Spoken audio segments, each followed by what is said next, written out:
ನಮಸ್ತೆ ಎಲ್ಲರಿಗೂ ಮಲೆನಾಡು ಕೈ ರುಚಿ ಚಾನಲಿಗೆ ಸ್ವಾಗತ. ಇವತ್ತು ಮಂಗಳೂರಿನ ಕಡೆಯವರೆಲ್ಲ ಆಟಿ ಅಮಾವಾಸ್ಯೆ ಅಂತೇಳಿ ಆಚರಿಸ್ತಾರೆ. ಹಾಗೆ ಬೇರೆ ಕಡೆ ಎಲ್ಲ ಭೀಮನ ಅಮಾವಾಸ್ಯೆ ಅಂತ ಹೇಳ್ತಾರೆ. ಅದಕ್ಕೆ ನಾವು ಮೆಂತೆ ಗಂಜಿಯನ್ನು ಮಾಡ್ತೀವಿ. ಮಂಗಳೂರು ಕಡೆಯವರು ಪಾಲೆದ ಕೆತ್ತೆ ಕಷಾಯ ಅಂತೇಳಿ ಕುಡಿತಾರೆ ವರ್ಷಕ್ಕೊಂದ್ಸಲ, ಈ ಆಷಾಢ ಟೈಮಲ್ಲಿ ಒಂದು ದಿನ ಅಮಾವಾಸ್ಯೆ ದಿನ.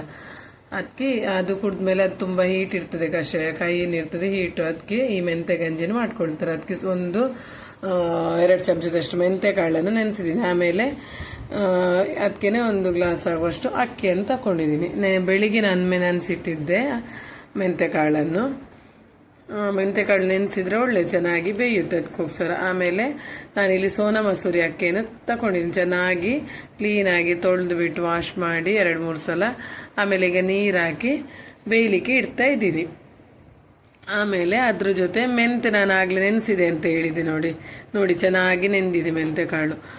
ಈ ಮೆಂತೆಕಾಳನ್ನು ಹಾಕಬೇಕು ಬೆಳಿಗ್ಗೆ ಮಾಡೋದಾದರೆ ರಾತ್ರಿ ನೆನೆಸಿಡ್ಬೇಕು. ಅದು ಕಷಾಯ ಕೂಡ ಬೆಳಿಗ್ಗೆ ಬರೀ ಹೊಟ್ಟೆಗೆ ಕುಡಿಯೋದು. ಅದು ಕುಡಿದಾದ್ಮೇಲೆ ಈ ಮೆಂತೆ ಗಂಜಿಯನ್ನು ತಿನ್ನಬೇಕು. ಈಗ ನಾನು ಇದಕ್ಕೆ ಏಲಕ್ಕಿಯನ್ನು ಗುದ್ದಿ ಹಾಕ್ತಾ ಇದ್ದೀನಿ. ನಾನು ಇದಕ್ಕೆ ದನದ ಹಾಲನ್ನು ಹಾಕ್ತಾ ಇದ್ದೀನಿ. ಇಲ್ಲಾಂದರೆ ತೆಂಗಿನಕಾಯಿ ಹಾಲು ತೆಗೆದು ಹಾಕಿದ್ರೂ ತುಂಬಾ ಚೆನ್ನಾಗಾಗುತ್ತೆ. ಅದು ತುಂಬಾ ಟೇಸ್ಟ್ ತುಂಬ ಚೆನ್ನಾಗಿ ಬರುತ್ತೆ. ಇದು ಕೂಡ ಚೆನ್ನಾಗಾಗಿದೆ. ಆಮೇಲೆ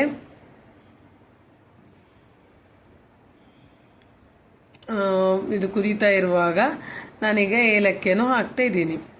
ಏಲಕ್ಕಿ ಫ್ಲೇವರಿಗೆ ಚೆನ್ನಾಗಾಗುತ್ತೆ.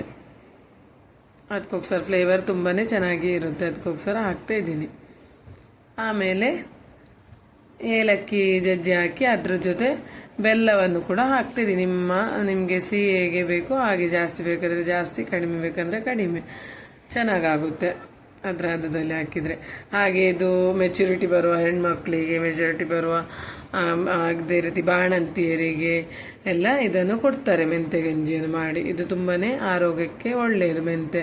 ಮತ್ತು ಎದೆ ಹಾಲೆಲ್ಲ ಕಮ್ಮಿ ಇದ್ದರೆ ಇದು ತಿಂದರೆ ಎದೆ ಹಾಲು ಜಾಸ್ತಿ ಆಗುತ್ತೆ. ಮೆಂತೆ ಗಂಜಿ ತಿನ್ನೋದ್ರಿಂದ ತುಂಬಾ ಹೆಲ್ತ್ ಬೆನಿಫಿಟ್ ತುಂಬಾ ಇದೆ. ಸೆಕೆಗಾಲದಲ್ಲೆಲ್ಲ ಆವಾಗ ಮಾಡಿ ತಿಂತಿದ್ರೆ ತುಂಬಾ ಚೆನ್ನಾಗಾಗುತ್ತೆ. ತೆಂಗಿನ ಹಾಲು ತೆಗೆದು ಹಾಕಿದರೆ ತುಂಬಾ ಟೇಸ್ಟ್ ಚೆನ್ನಾಗಿ ಬರುತ್ತೆ. ನಾನಿವತ್ತು ಒಂದ್ಸಲ ಈ ರೀತಿ ದನದ ಹಾಲಲ್ಲಿ ಟ್ರೈ ಮಾಡಿದೆ ಹೇಗೆ ಆಗುತ್ತೆ ಅಂತೇಳಿ, ಟೇಸ್ಟ್ ನೋಡುವ ಅಂತೇಳಿ. ತುಂಬಾ ಚೆನ್ನಾಗಿ ಬಂತು. ನಾನಿಲ್ಲಿ ಬಿಸಿ ಮಾಡಿರುವಂಥ ಹಾಲನ್ನು ಹಾಕ್ತಿದ್ದೀನಿ 1 ಗ್ಲಾಸ್ ಆಗುವಷ್ಟು.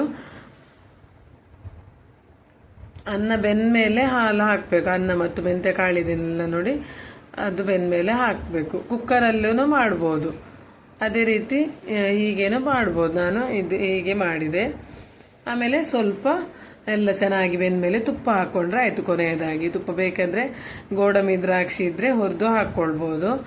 ಮೆಂತೆ ಗಂಜಿಗೆ ಜಾಸ್ತಿ ಹಾಕಲ್ಲ, ಖಾಲಿ ಮೇಲ್ಗಡೆ ತುಪ್ಪ ಮಾತ್ರ.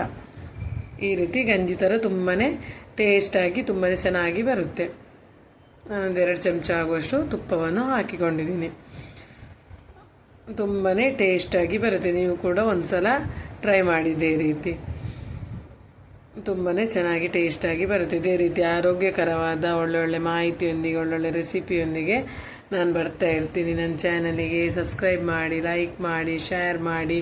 ನೀವು ಯಾವ ರೀತಿ ಮೆಂತೆ ಗಂಜಿಯನ್ನು ಮಾಡಿದ್ದೀರಾ, ಯಾರೆಲ್ಲ ತಿಂದಿದ್ದೀರಾ ಕಮೆಂಟಲ್ಲಿ ತಿಳಿಸಿ.